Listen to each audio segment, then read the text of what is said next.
Welcome to 1001 Ways to Cope with Stress.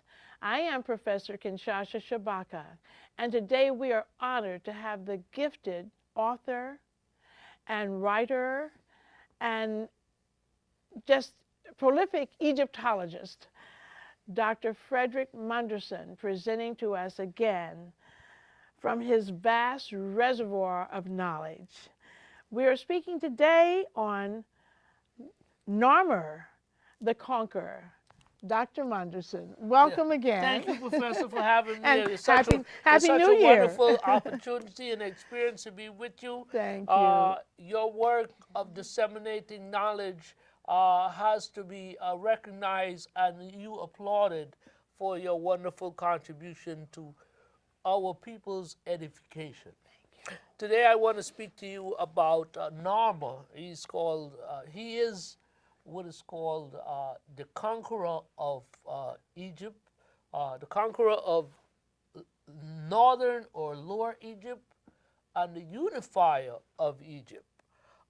It's interesting that every time we discuss whatever the argument or the issue is, we come back to the question of who in fact were the ancient Egyptians.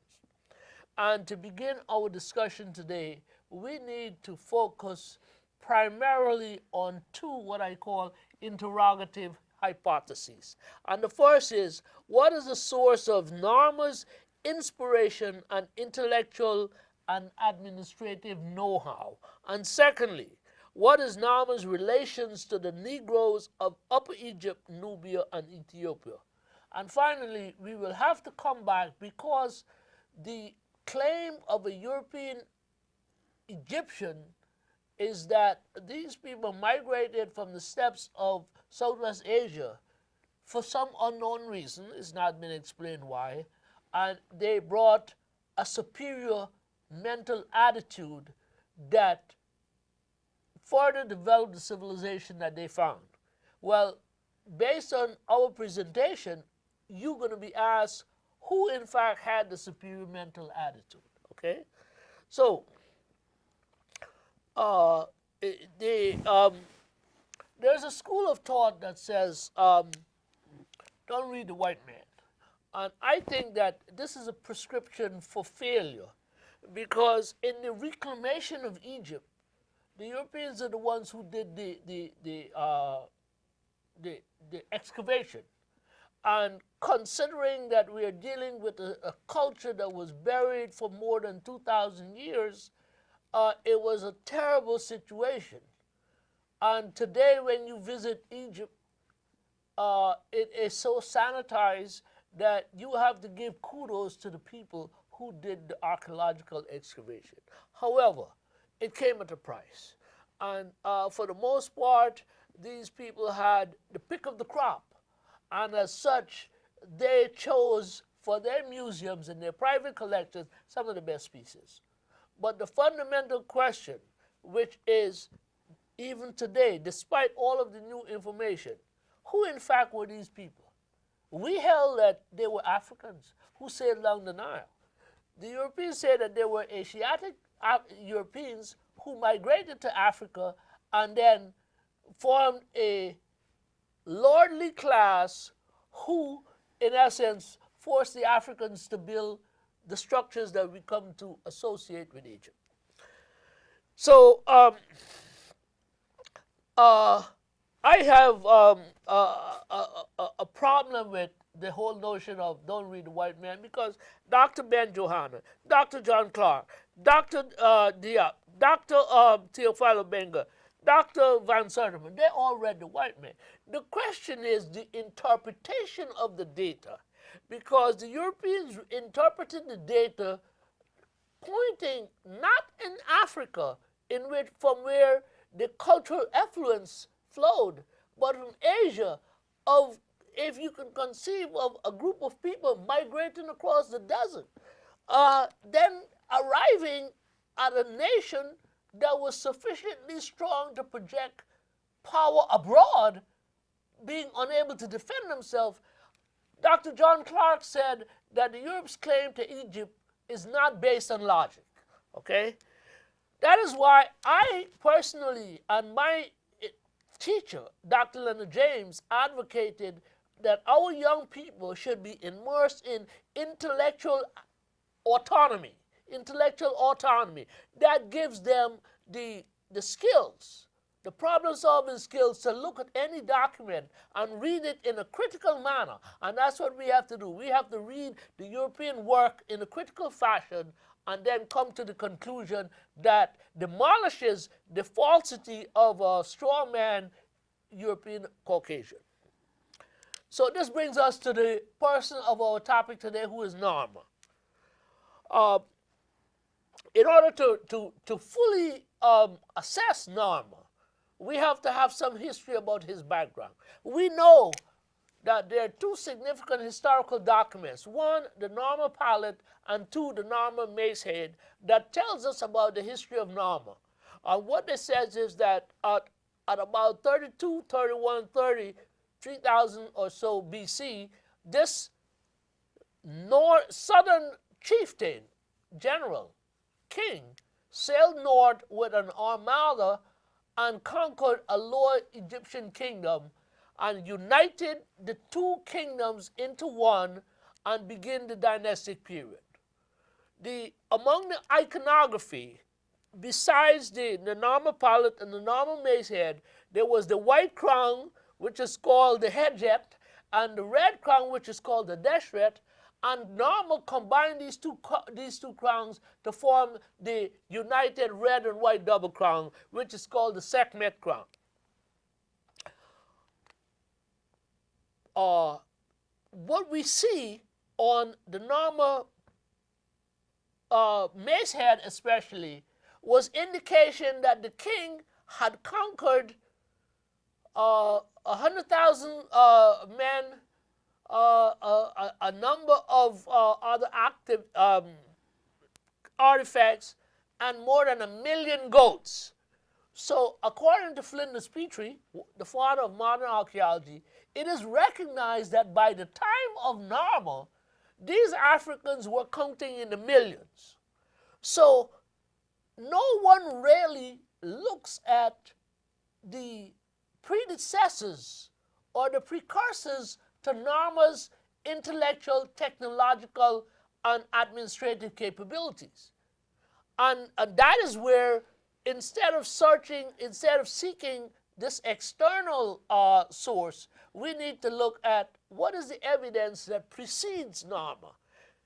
Given that Flinders Petrie argued there were about 5 or 6 kings who preceded Narmer, in Dr. Diop's book, African Origins of Civilization, Myth or Reality, he shows how Emile Amelino, a French archaeologist, has demonstrated that there were, in fact, 16 kings who preceded Narmer. So this gives you the impression that there was something, a whole mechanism of government and technological skills that Narmer was able to draw upon. Okay? So, where do we find evidence of this? Okay, so there is in the western desert of southern Upper Egypt to the west of Abu Simbel, where Ramses II built his temple, there were people called Naphtha from a place called Naphtha Playa. They were the first scientists. When we asked a kid who was the first scientist, they said, well, Einstein. Uh, Einstein is late 20th century. We need to know that these Africans were practicing science. They were observing the heavens. They created a calendar. They mapped the heavens. They started the whole notion of worship of a female deity, a cow goddess. Why a cow? Because the cow theirs was a cattle culture. And the cow was the animal that gave humans the most sustenance.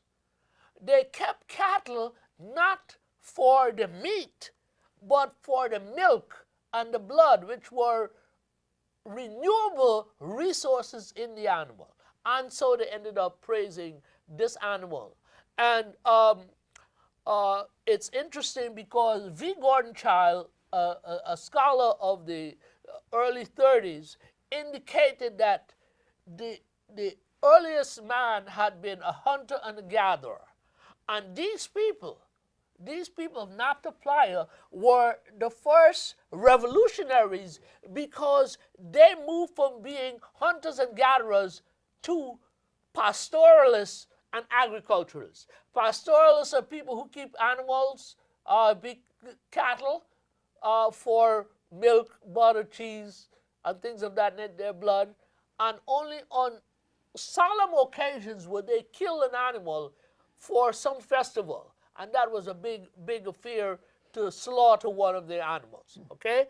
And secondly, in the location in which they existed, there were heavy rains, so they were able to generate greenery and agriculture, and this helped to feed the animals, and as a result, their culture was able to develop.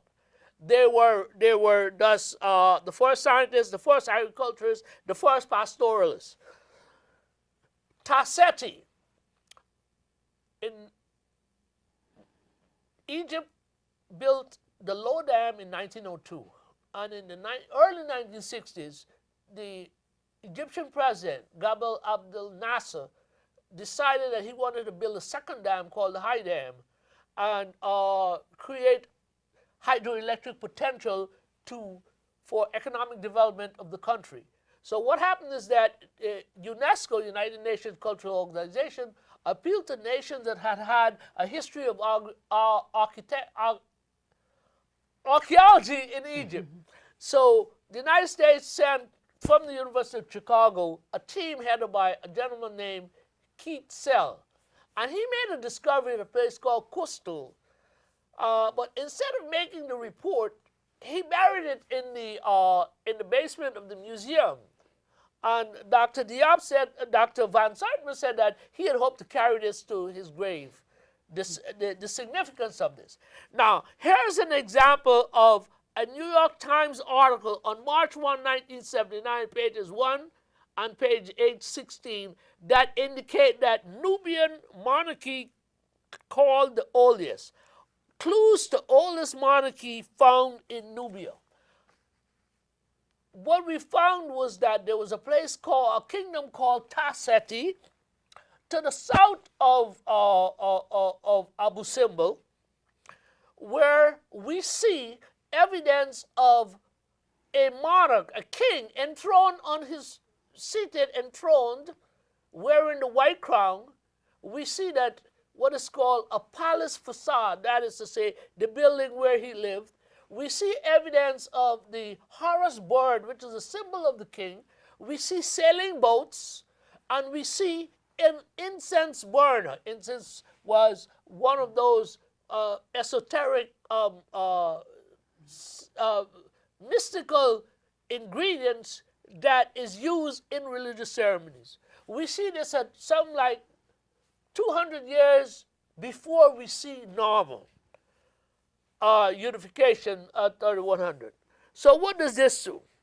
Well, first of all, if we compare this as the predecessors to Narmer, we have to compare it with the European who migrated from the steppes of Asia for some unknown reason, bringing a superior mental attitude. Nothing else. He came like a baker, empty hands, and he intended to find the flour and mix it and put it in the oven. Well, we have evidence of what could have been the administrative, the technological, the religious, and the architectural foundations that Narmer was able to institute when he conquered his nation. So, what did Narmer do? First of all, he united the country, and he set up the system of government that would remain in effect for 3,000 years. Now, there were breaks in the system based on individuals within the society who had aspirations to be king, and as a result, the nation entered into this undulative period of fluctuation until a strong pharaoh would emerge who would reunite the country. And we have this at the end of the 6th dynasty, Egypt began to decline, and until the 11th dynasty, another pharaoh appeared, Mentuhotep II, who formed the 11th dynasty. And then at the end of the 13th dynasty, we have the same situation. And then we have, by the beginning of the 17th and the 18th dynasty, another pharaoh appeared. And then at the end of the 22nd, 23rd, and 24th dynasty, in which we're in the same malaise, we have these Ethiopians who coming from inner Africa, very likely the place where the kingdom of Tarseti has been discovered, and they, in the interest of the ancestors, sailed down the Nile, as Narmer had done, reunited the country, and defended it against foreign adversaries. In addition, these Ethiopians of the 25th dynasty look back to the formative period that Narmer had set in motion so that they could get inspiration and bring back the ancient glory that Egypt had come to represent. Narmer, so he united the country, choosing the red and white double crown to symbolize a united country. He established religious practices. He diverted the Nile because he realized that there was a political dynamic that he had to keep control of. So he diverted the Nile, drained the land, built the city of Memphis, and surrounded it with a wall that was painted white called the White Wall, which indicates that he had to have technological knowledge of architecture, military construction, and then again we have to consider that the ordinances and the logistics of sailing down the Nile with a significant military armada that could have conquered a thriving kingdom and seized a booty that was as large as the Narmer Mace had indicated. Okay, so he built a temple so that the god Ptah could be worshipped there, and he established Memphis as his administrative capital and religious capital.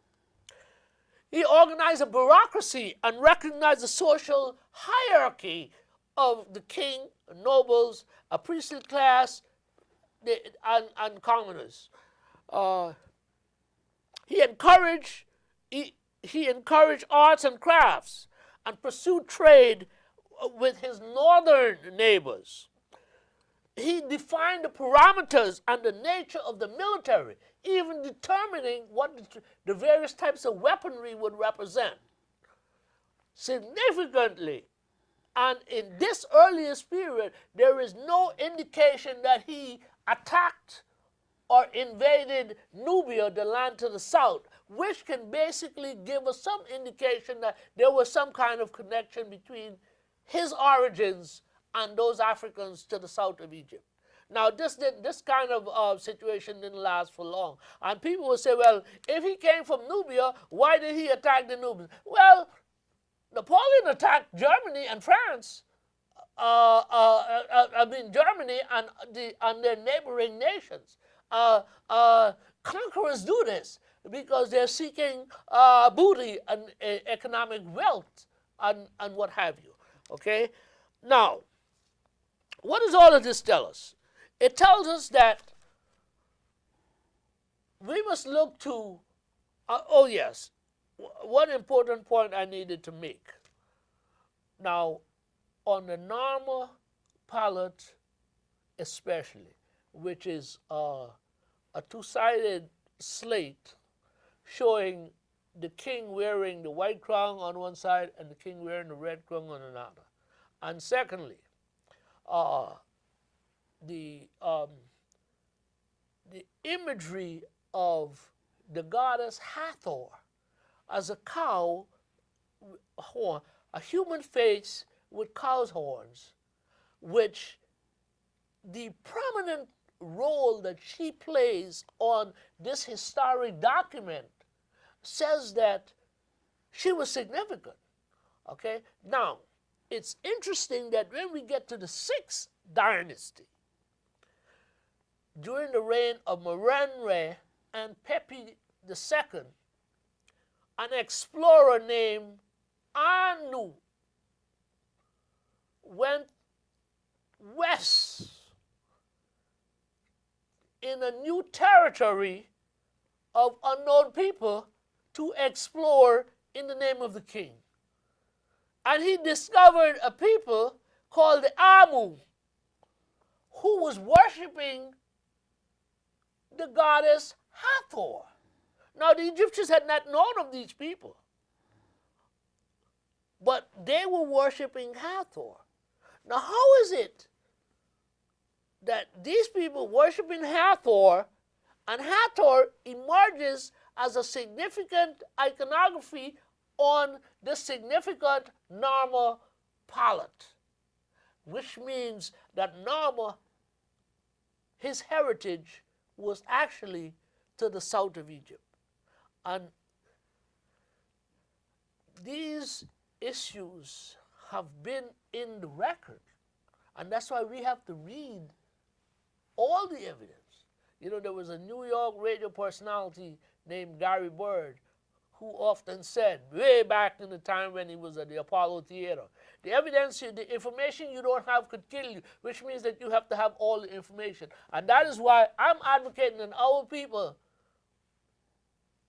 develop intellectual autonomy. What does it mean? It means that you must be able to understand, as Professor Leonard James would indicate, you must understand the 8 major social sciences: geography, anthropology, archaeology, history, sociology, economics, political science, and psychology, and how these interact in terms of influencing the information that is presented to us. These young people must be able to do critical comparative historical analysis so that the information and the problem-solving skills that they demonstrate and encounter enables them to critically read the information, and that nothing remains unread. We can't really learn a great deal from the internet. We can, but we got to know what we're doing. So all of this and the evidence that I presented, as I said in the beginning, in answering to the 2 interrogative questions, the 3rd interrogative question is, whom do you think possessed the superior mental attitude or intellect? Was it the Africans who created civilization, who were the first revolutionaries, according to V. Gordon Childe, who transitioned from hunters and gatherers to producers, food producers, by way of pastoralism agriculture, the earliest forms of scientific, the creation of a calendar, and so forth. And therefore, Professor, this is what I would like to present to you as the first part of my presentation today. We thank you very much, Dr. Monderson, for that eloquent presentation, and we look forward to part 2 of The Conqueror. Oh, all right? yes, okay. And we thank you for watching 1001 Ways to Cope with Stress.